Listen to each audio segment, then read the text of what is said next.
followed the wind till it blew me right back to you. And I live at home in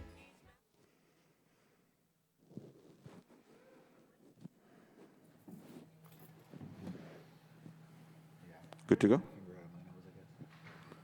All right, friends. Hi, everybody. How you doing? After all the purple zones conversation from earlier, I just can't get purple rain out of my head, and I just wanted to plant it in your heads also. Now you're thinking about purple rain. I am very excited to introduce this panel called Who Are We and Where Do We Go? It's about the intersectionalities of Winnipeg. Who are we as people? What kind of people live in the core of the city? And that understanding of that might actually help us some of the problems that we have and the opportunities there are for growth and a nicer living experience in Winnipeg. I'll let you guys take it away.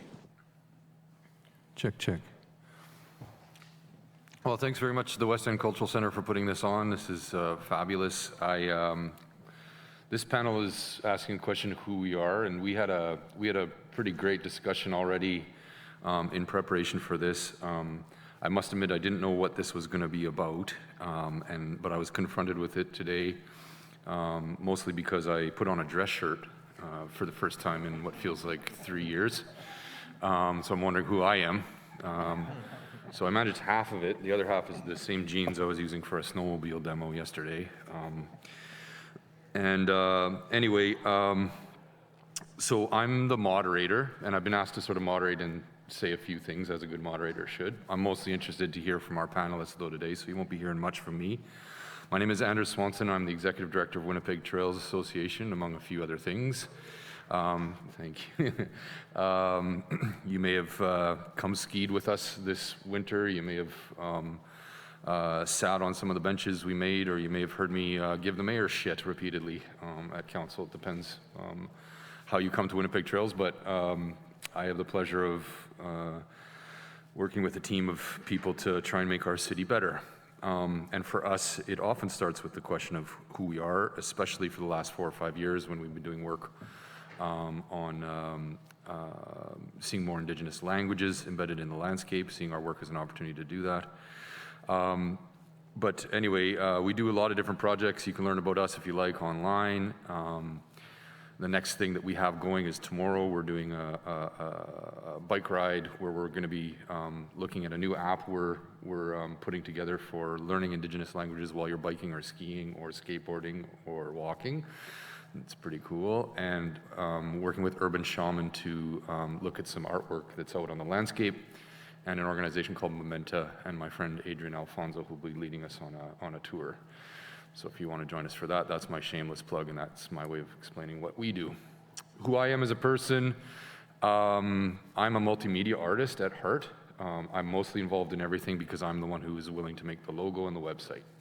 And then for the past 15 years, I've been involved in sustainable transportation planning and become an expert in policy and design, mostly through osmosis, working with much smarter people.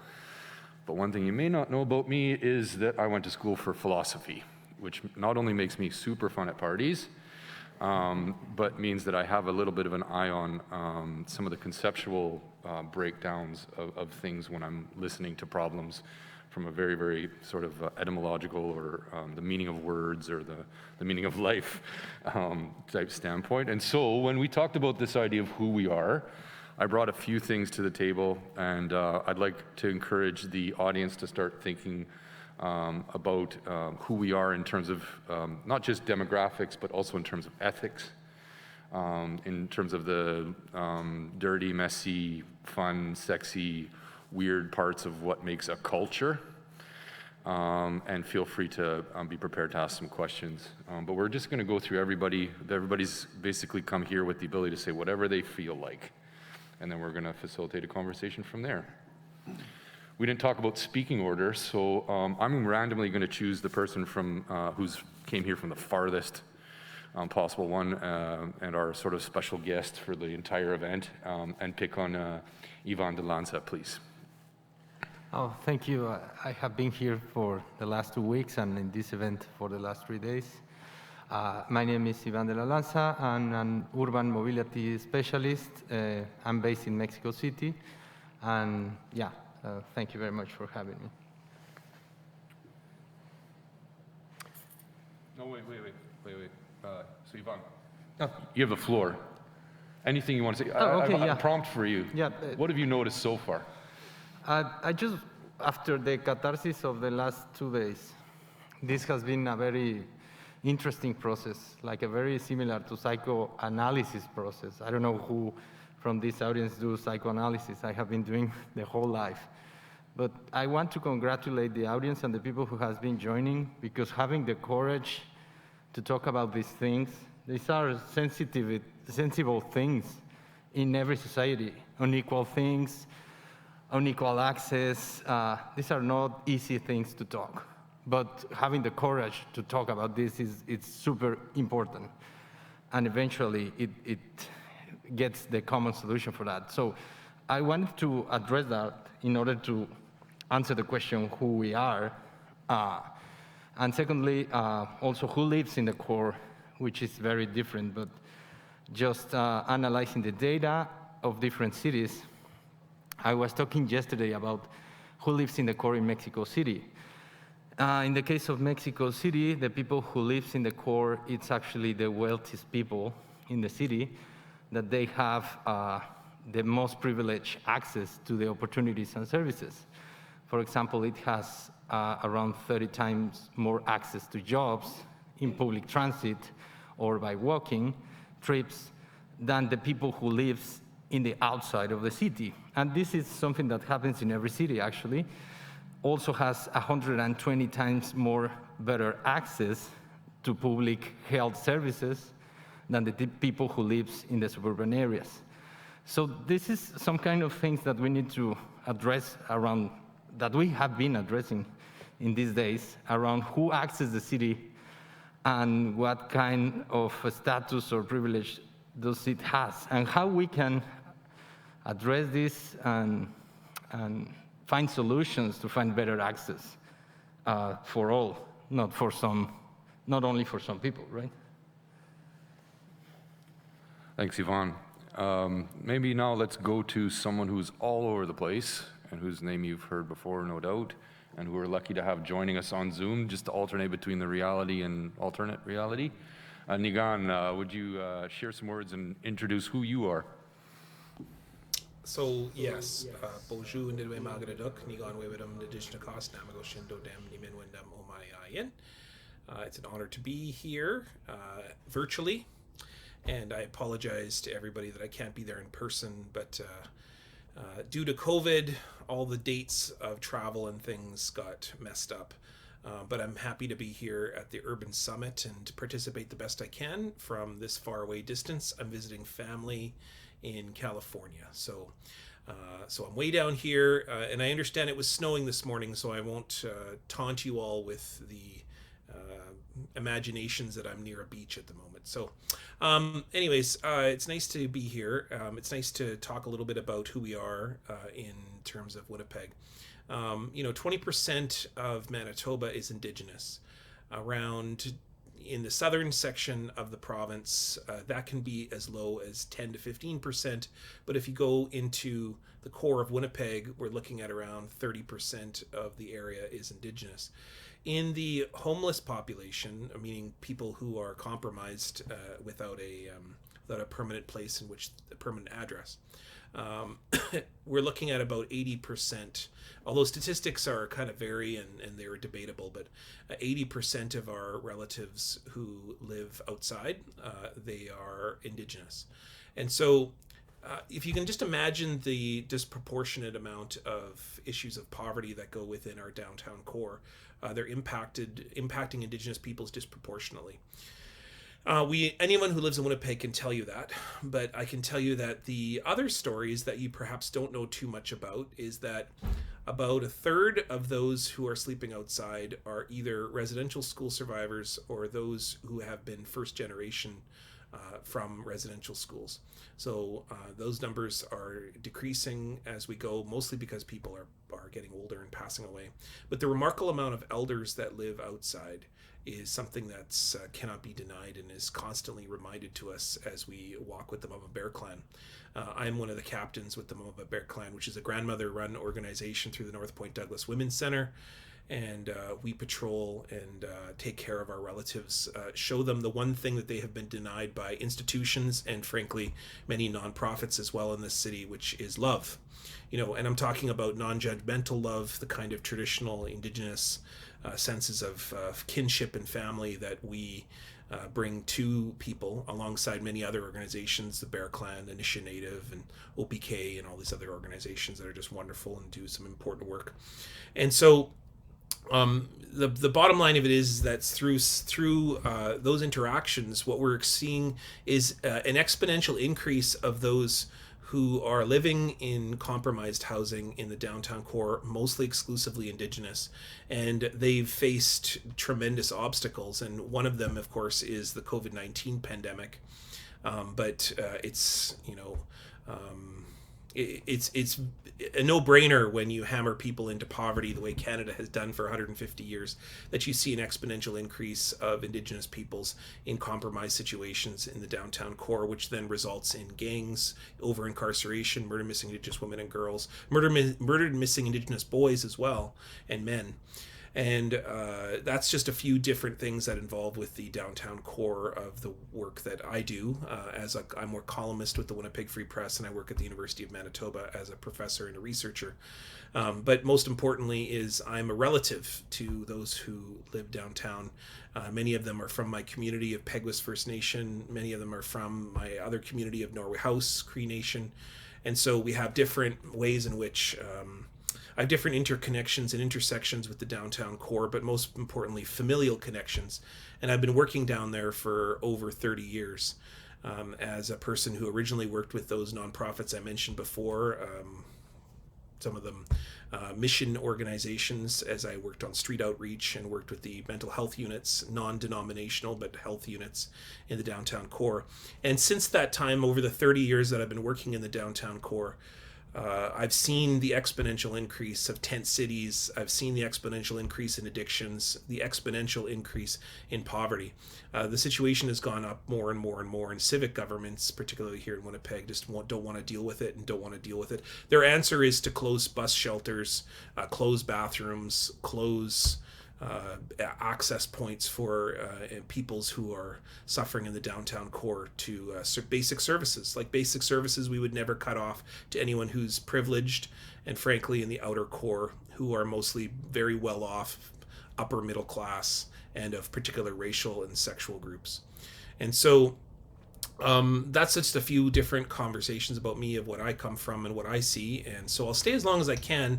We've got a bit of a time shift here, and I have to jump on a TV program shortly. So I'll stay as long as I can to support the summit as long, and participate in the conversation as much as I can. But you have a very learned and well-researched and dynamic group of people in front of you. And so I just wanted to offer my my engagement and love to everybody working at the Urban Summit, to say how important you are in the work that you're doing. So miigwech, everybody. And I'll stay, like I said, as long as I can. So. Miigwech. I think, Nigan, I had a feeling that time shift may have impacted you more than others. I didn't realize you're in California. But feel free to jump in with a monologue at any point before you have to go that inspires you. I think that we're interested to hear it. Since we're going in order of the farthest away, I happen to know where Kirby lives, so watch yourself. And I know where Michel lives beside me. So Michel, why don't we go to you? I'll give a bit of I happen to know the rest of the panel quite well. We've just met Yvonne, but Michel and I both are involved in an organization called, what was it called? Safe Speeds Winnipeg. That's how we probably met. Mm-hmm. Michel's all over the place too. But why don't you tell us who you are and have the floor for a bit? Sure, yeah. I am Michel Durand-Wood. My friends call me Michel or Mitch. You may do the same. Basically, yeah, I'm just a guy. I'm just a guy who likes my neighborhood, loves my neighborhood, and wanted to do better for it. And so that puts me involved in a lot of stuff. I write words on the internet at Dear Winnipeg. as part of it, but more important to me is to not just talk about stuff, is to do stuff. And so in my neighborhood, I'm involved with the Glenelm Neighborhood Association. I'm involved with the Chalmers Neighborhood Renewal Corporation. I'm involved with Reimagine Elmwood. I also have been involved with Safe Speeds. I helped plan Happy Days on Henderson, as well as Elmwood Winter Fun Day, the Glenelm Snow Sculpture Challenge, Meandering Music in Glenelm. I also coach Little Rocks curling at the Elmwood Curling Club. So yeah, I'm a doer. I think it's important to get out there and at a certain point stop talking about it and just get on with making your place a better place. A little bit to Nigan's point is about showing love to your place and to the people in your place. It's again, also kind of a practical kind of approach to not necessarily wait for a comprehensive solution to any one problem. To what I live by is kind of what they call the strong towns approach, which is to humbly observe where people are struggling, then identify what the next smallest step is you can do to help, and then do that thing right now, and then repeat the process. And each of those steps is important. One is the first step is to remain humble. Humility is the biggest, most important part of that step. When you get to the second step of identifying the next smallest step, the reason you want to keep to small steps is precisely the sort of the law of unintended consequences. No matter how well-intentioned you are in anything, when you want to help, there are always unintended consequences, and so you want to keep to the smallest step possible so that you can readjust as quickly as possible if there are unintended consequences. I like to use the example with the kids, the 6 to 9 year olds that I teach curling at. I don't know how many of you have played curling, but at the end of the sheet is about 12 feet wide. And if you're aiming to put your rock in a certain place, there's basically 12 feet of distance between the two furthest points. But when you bring that back to where you're shooting from, at the home end of the sheet, where you're aiming is really a difference of a couple of inches, right? You're maybe 6 inches on one side, 6 inches on the other side, but that could be 12 inches of where you 12 feet of where you end up, sideways. And so it's important to know that you can mess up by just a very tiny amount, and if you're taking too big of a step in trying to help, that you'll end up in the completely wrong place. And so it's important to be able to readjust and take as small a step as possible. And then, of course, do it now. Don't wait for a study, don't plan, just what can you do today? What can you do this week? And just get out there and do it. And then the most important, then tomorrow start over. Do the same process over again. And so that's basically the approach I tend to take. It's the approach that the people of my neighborhood are taking as well. And we're making some real progress, and we're pretty proud of where we're headed. We, of course, have challenges, same as every neighborhood. But as Nigan has said, it starts with love. It starts with showing love to your place, showing love to the people in your place. And one thing that not a lot of people may know about me that may surprise you is I prefer a spoon over a fork. Well, it's really beautiful to leave it totally open and see what people come as a general comment. Some words of wisdom coming from everybody so far. I just want to help Yvonne out a little bit, though, with the curling analogy. You can just feel free to nod for now, and then we'll explain it later. But actually, your national soccer team may want to take some of that advice. Let's go to...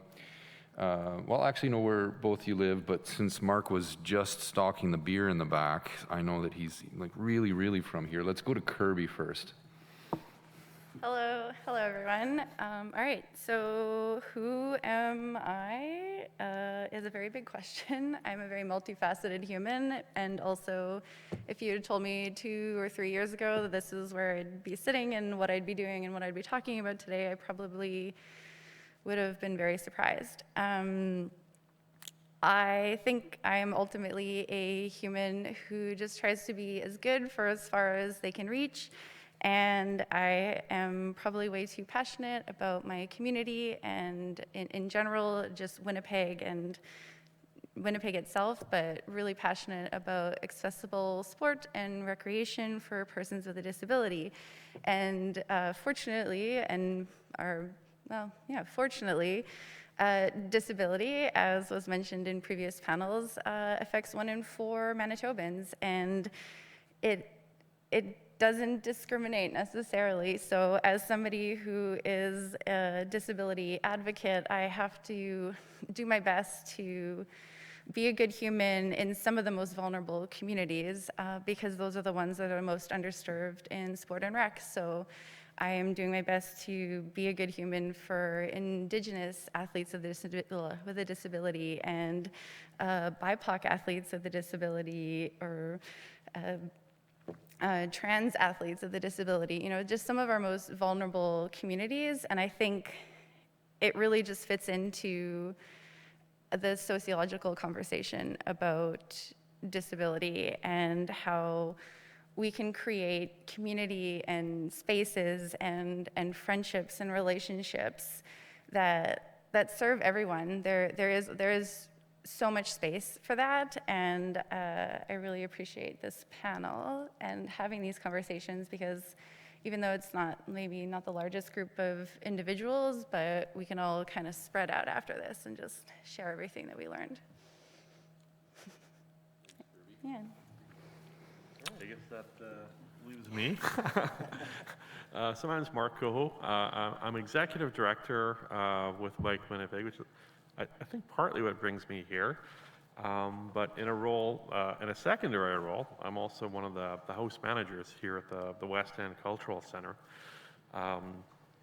So I think, you know, I like to think of myself as an optimist, for good and for bad. You know, I think to be at this table and to be active in a lot of the things that the people here are active in, we must all be optimists. Or else we would have been probably dead and buried long ago from self-cause. But I think, you know, certainly we're all kind of looking for change. We're looking to bring communities together. And part of what I like about working at the West End Cultural Center is I get to see people probably on the happiest night of their week coming through, you know. And when you think about places, it's interesting that this place for many people is sort of home. It can be home to the punk. It can be home to singer-songwriter.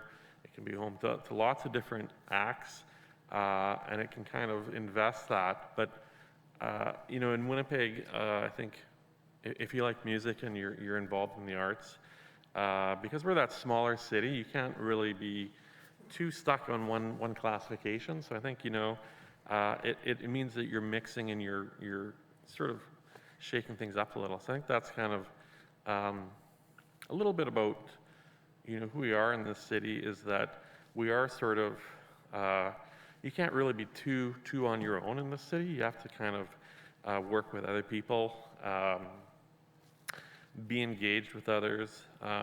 And it is a community very much of small spaces, you know. 2 blocks down can be a fairly different community than the other side, you know. In 2 blocks, you change quite a bit. So, yeah, it's me. Super beautiful. Thanks, Mark. Yeah, I love that everybody's answered that question from their own interpretation of the question. One thing that I do is sometimes I act as a consultant, and I'm heavily involved in children's mobility issues, and I go into schools and teach. I was teaching mobility sort of differences between different continents in a high school in Finland when the pandemic dropped. And I started off by sort of talking to them about community and trying to define sort of, and if you talk about communities, it sort of turns into a Venn diagram where you have overlapping things where people are obviously in multiple communities at any given time. I have one sort of question prompt for you, and you can choose to define yourself however you want. And I'll give you an example. So after this tonight, I'm going to the Scandinavian Center, and I'm going to be presenting about mobility lessons from Scandinavia for these people, mostly because the elderly woman who's in charge of this Swedish club is a friend of mine and insists that I'm Swedish, even though it's just my name. However, I do know a thing or two about the topic, and so it kind of works well, and I let them believe that I am somewhat Swedish, so that I can eat the roast beef and make this presentation. And I'm going to be sharing some pretty neat things that I think need to be brought to Canada, and who better to do that than the people who already feel pride in that culture, pride in that community, to sort of champion it. And they may have not even realized it because they may have not been there, but they feel a part of it. So my question for all of you, and this is sort of building off of what I caught from the last session. I thought it was quite interesting where people were talking about intersectionality.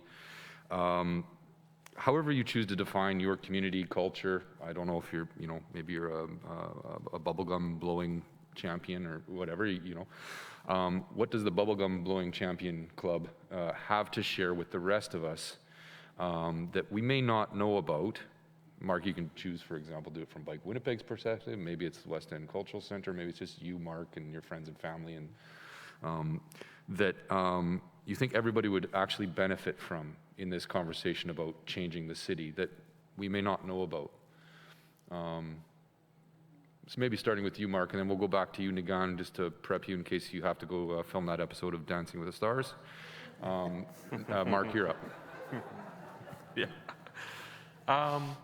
Yeah, what I think everything can kind of learn from is, from the Bike Winnipeg perspective, I think something a lot of people can learn is that actually driving a car sometimes takes longer than we think. We tend to perceive, if we're in a vehicle, we tend to perceive that time that we're traveling is actually shorter than it is. Whereas for instance, if we're walking or riding a bus or riding a bike sometimes, we perceive it as longer than it actually takes, which is kind of weird when you think about it. If you're driving, all you're doing is driving. But if you're walking, or if you're on the bus, if you're like me in high school, or not high school but university, you're probably doing your assignment as you're heading through that bus. But so I think what we can learn, I guess, is that that transportation options exist, and that we have those options to kind of change things up a little bit.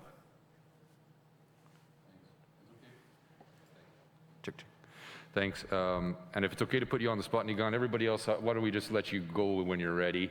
But Nigan, would you take a crack at that? Yeah. So back in the 90s, when I started working at the Salvation Army Crisis Unit, I was really blown away by the impact of, it still is in many ways, but the overwhelming amount of missionization by Christian organizations in the downtown core. And that's not really notable. That's nothing new. Indigenous peoples have been colonized and attacked and assaulted and by Christian organizations for a very long period of time. And really just the overtness of the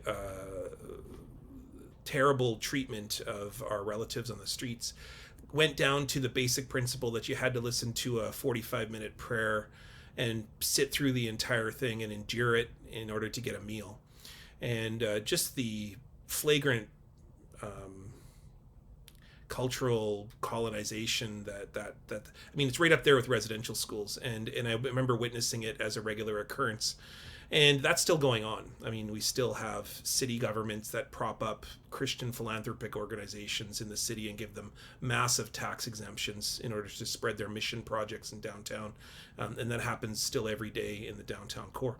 That's not the notable story. The notable story is the amazing amount of self-determination that happens on the streets. And the thing that I think really is very empowering and powerful for me is when I work with people in tent cities, for example. And there's a whole bunch of reasons that it's unsafe to sleep outside in minus 50-degree weather in Winnipeg. There's a whole host of reasons why it's not a good place for those who are experiencing trauma and mental health issues. But the amazing thing is that you will find more solutions in tent cities and in areas, organizations that go to Indigenous peoples and the organizations and the spaces that we create. And those things like, for instance, at 190 Disraeli at the moment, the warming place that's been created out of a group of Indigenous organizations that joined together to form and address a need. You'll find more solutions there than you will find over a century of Christian organizations in downtown. It's not to say that there isn't important work that Christian organizations aren't doing, but when missionization is your target, then inevitably you ostracize and you marginalize people. And I don't care how nice your mission is. I don't care how warm your sandwiches are. I don't care how nice your message is. And it's when you base it within a message of or, meaning that you must give up whatever it is that you've got here in the first place. I mean, that's the entire reason that we get to issues of trauma and shame. And so the thing that I've seen is the resistance to that movement, the resilience and the sovereignty, the ability for individuals to find those places of sovereignty that I think is not often shown.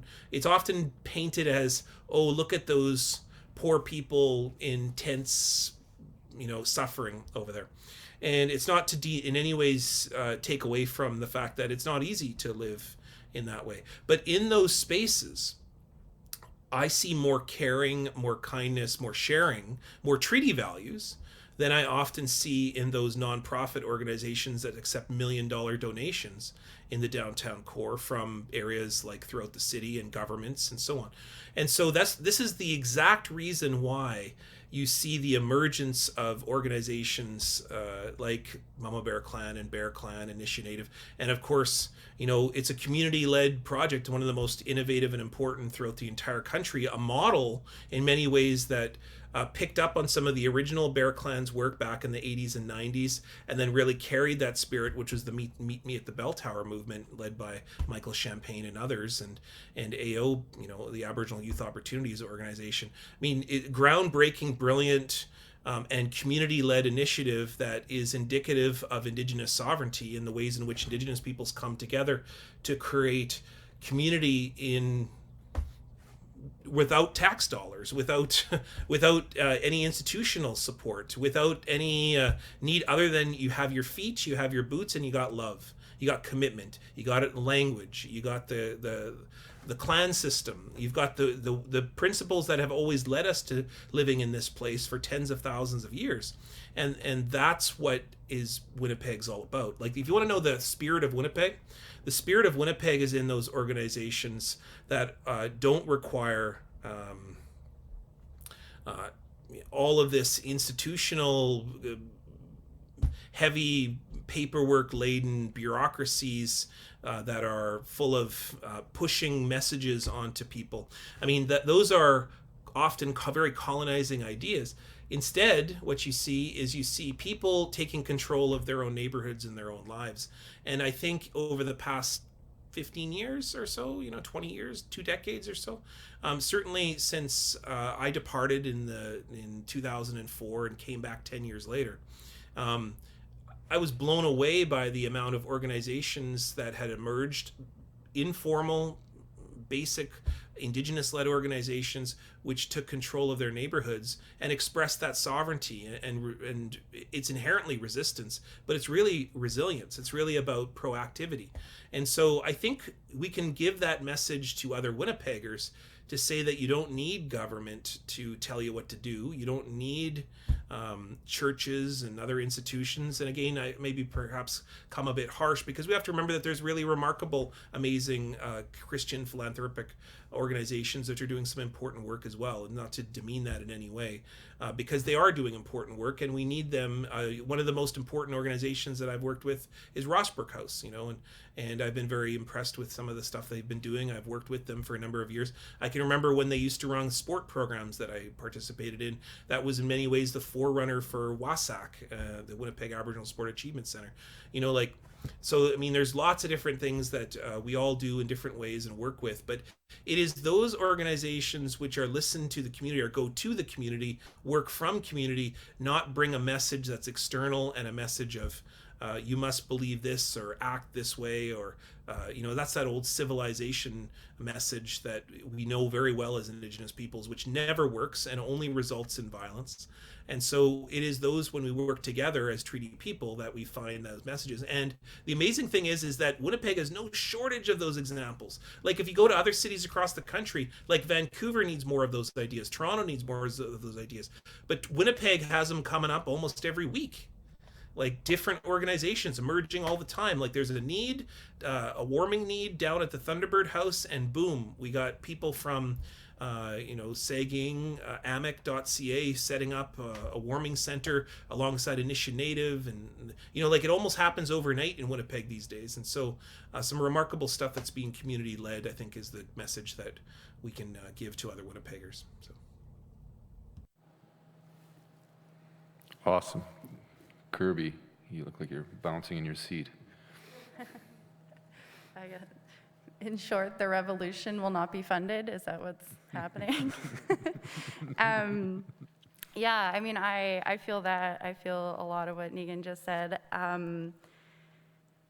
There's a lot of intersections I find with the disability community and other vulnerable communities, and I mentioned it. I mentioned it before, and I am now losing my thought as I talk out loud because I just heard so many amazing things. I agree. I think Winnipeg is a hub for community and connection. So I think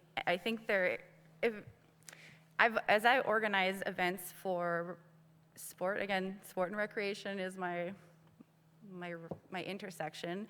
As I organize accessible sport and recreation opportunities for persons with a disability, there is no money, there's barely any money, and most of it is coming from connecting with other organizations. So in part, I like to participate in these events because I have the opportunity to meet people. I've already met so many new people today just from showing up at this event that I know that I can lean on either to help my organization, but I can also let them lean on me, and I can take the skills and the voice that I have to help these organizations do their thing. So I guess I'm just kind of adding on to what was said, and I think it's just really important as someone who's coming from a settler perspective, what is my role? Like, in this conversation, in a sense, I think I don't know if anyone was here for the David and Goliath conversation, but I commented that we all have the same Goliath, but we have different roles as David, and some of us have a lot more power than others, and I think it's really important to recognize the power that we do have, and where are we going to put it into our communities? When do we need to lean on other community members and other organizations? And when we get leaned on, are we ready to act? And yeah, I guess action is really important as well. Thanks. Thanks. Anybody else got one? Yeah. All right. Okay, go. Just to address other vision, especially for Mexico, I'm coming from a country, an indigenous country. More than 60% of the actual population is indigenous in the whole country.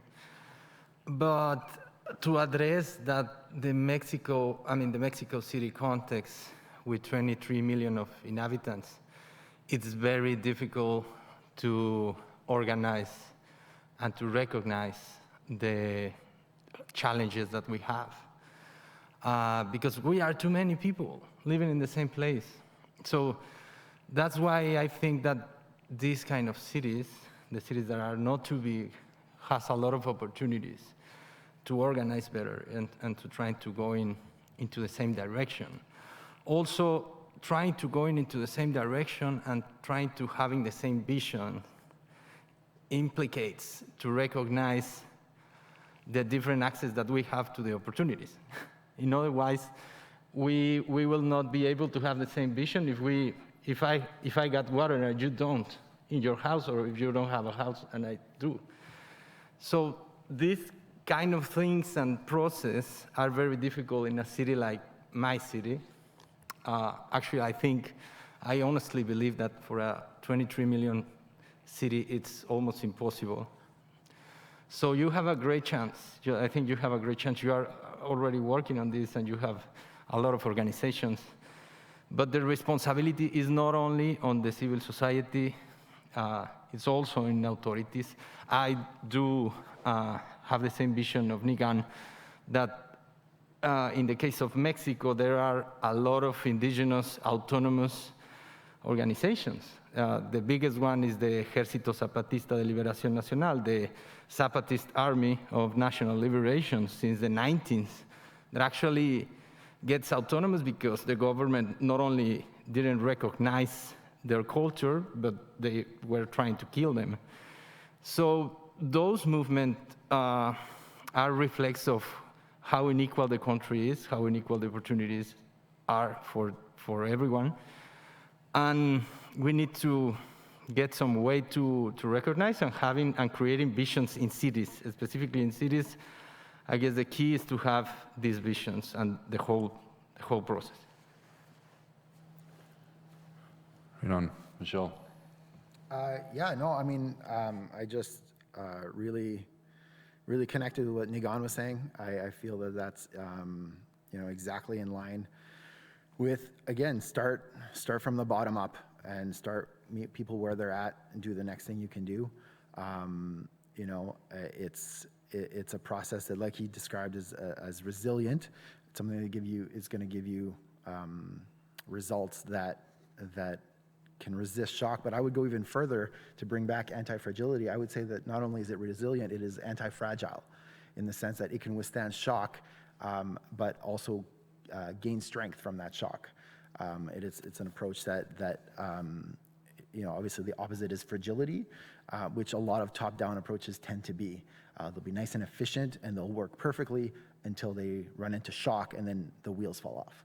And we can see that with a lot of the way we put our city together, with car orientation, where, gas prices go up and then all of a sudden people can't afford to go get milk anymore. That's a problem, and that's a sort of a display of that fragility, right? And as Nigan was saying, and as Kirby was saying, when you approach it from the bottom up, when you approach it from the community level, and move the solutions upwards rather than the other way around, you end up with a much more resilient result, and you end up with a much more human result, I would say, as well, something that meets the needs a lot more appropriately. Aside from that, just to get back closer to what Andrew's question was, earlier we were talking about purple communities, not this dichotomy between red and blue, and how do we convince the other side, quote unquote. I feel that the closer you get to the local level, the more purple people are naturally. The less left and right even really matter at the very, very local community level. When you're talking to your neighbor, when you're talking to the person across the street, the day-to-day stuff, it doesn't even matter what left and right is, because you tend to have the same views on the struggles of your community.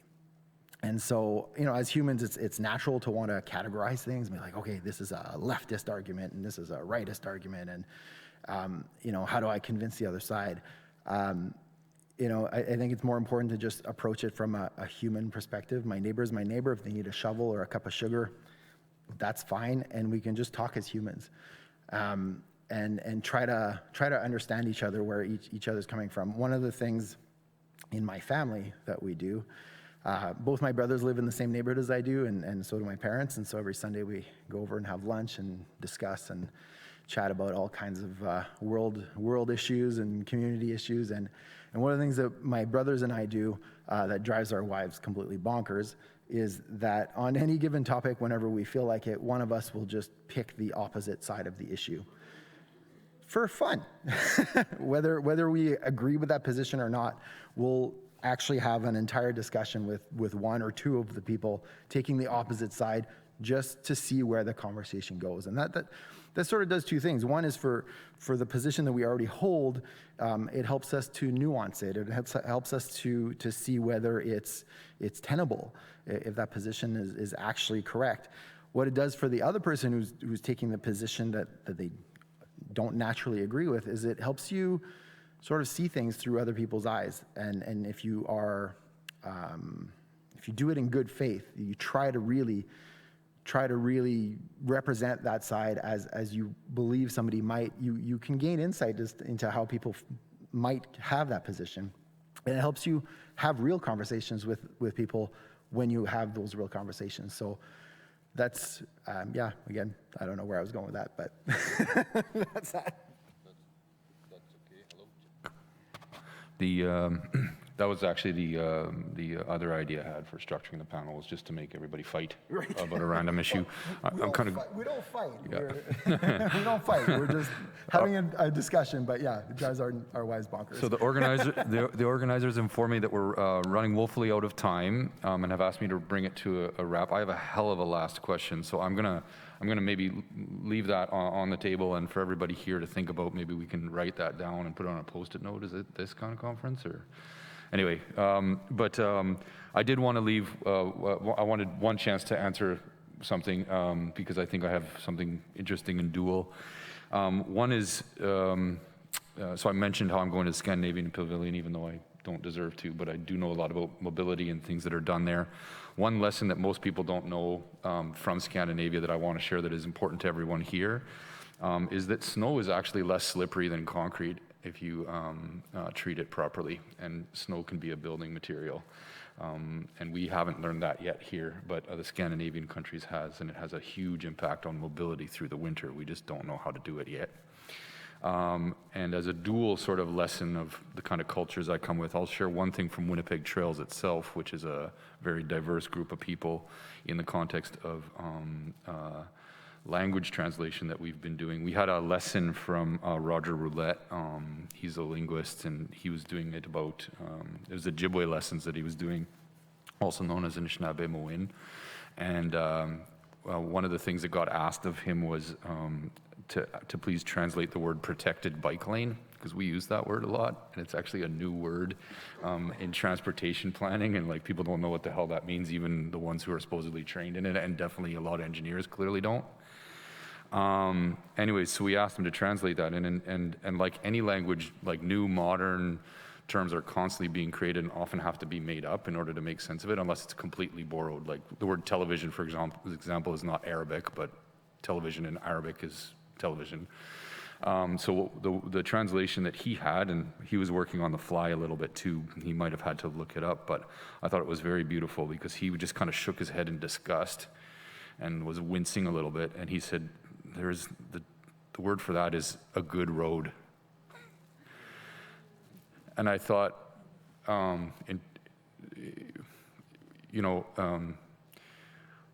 for a people, I wonder what we've missed just based on not knowing the little words for things that are already here.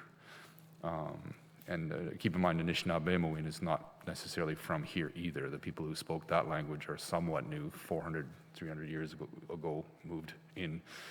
That we're in a state of flux, and that we're in a state of constantly learning from peoples as communities or wherever they are. So I'll leave one other term, maybe people with two other terms, Ditibiwa Beshkigan, which means, in Ojibwe means bicycle. And the last one is Zagi. And anyone here who's a good speaker can correct any of that, and it's a constant form of learning, but that means love.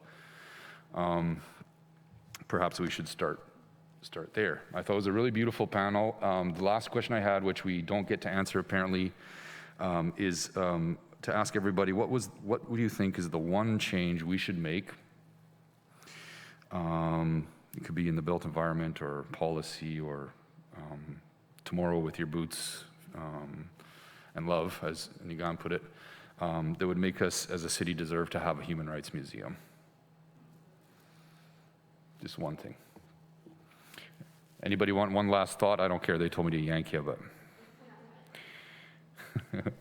everybody's good. Okay, thanks very much. Do we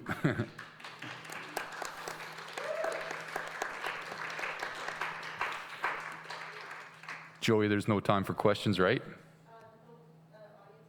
Oh, there is. Well, there we go.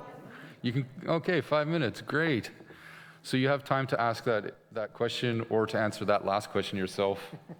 Or for the panelists, if you have any questions of each other, that's always really interesting.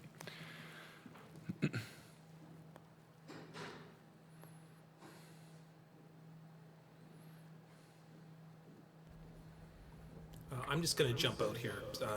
But miigwech to everybody, much love to everyone.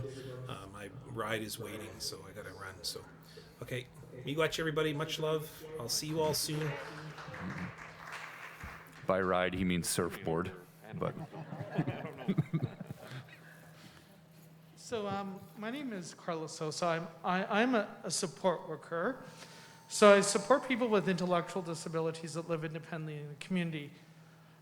So I work with people that rely primarily on social assistance or some form of government assistance, have not seen an increase in years in their social assistance rates, are basically struggling to afford things such as food, are having to cut back on the amount of food that they buy. And I think we need to consider the idea of income. And I feel that that is a missing part of this conversation, is the fact that income seems to be a missing part. I'm dealing with people that the struggle for them is to walk 5 minutes down the street. For some of them, their foreign trip is once in a lifetime opportunity to go to a concert at the concert hall. But we don't talk about things such as the ability to buy good quality shoes, when a lot of the individuals that I support go to Walmart to buy shoes and they just fall apart in like 2 days. I mean, so those are some of the issues that I'm seeing right up front. And if we don't address those issues, well, then we are not including our most vulnerable in the city. Thank you,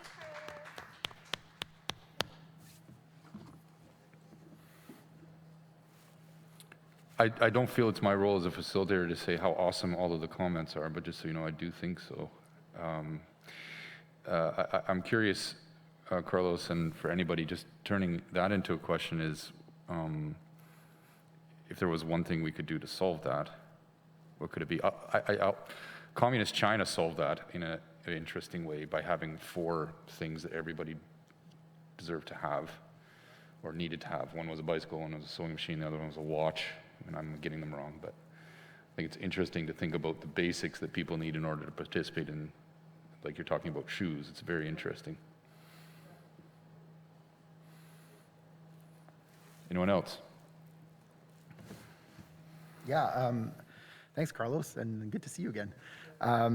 I think he brings up a good point. I think what we have to recognize is that cities are not merely complicated. Cities are complex. Cities are human habitats. They're an ecosystem, and there is a lot of moving parts.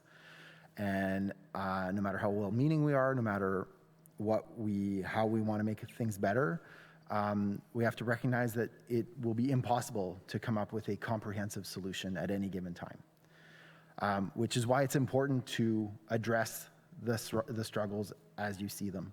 And that's why it's important to look where people struggle and do the next smallest thing you can to help, right? So in a case like this where Carlos was brought up, this is a real struggle. They can't afford to buy proper shoes that will help them navigate the city, no matter how good the pedestrian infrastructure is.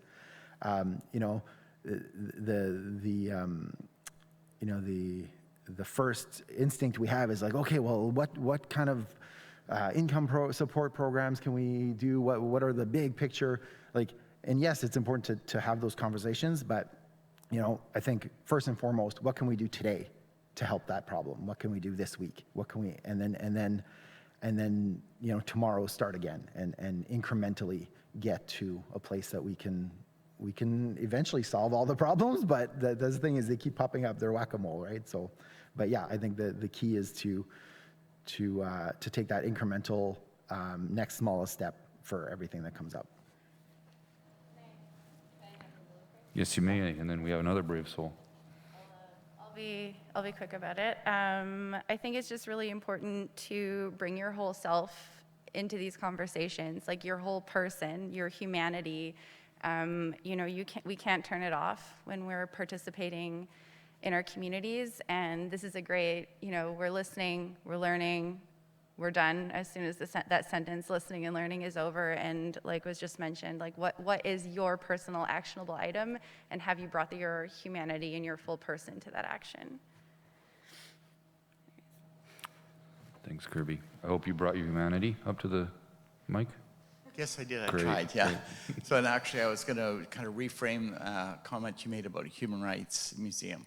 So, Karen Armstrong, who is the leader in sort of compassionate cities, said a compassionate city is an uncomfortable city.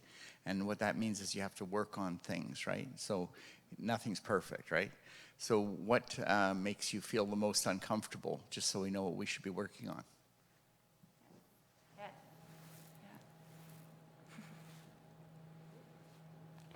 Joe, you're making me feel uncomfortable by standing there. So I think that maybe is it. Round of applause for all the panelists, and Nigon so he can hear you over the roar of the waves.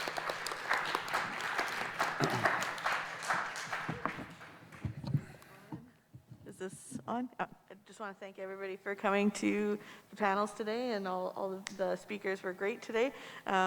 We are going to have another conference tomorrow as well, and we have the block party happening tomorrow as well. But if you guys want to stick around for another like 15-20 minutes, we do have Nick Dyson that's going to come up and play some songs for you guys. Thanks.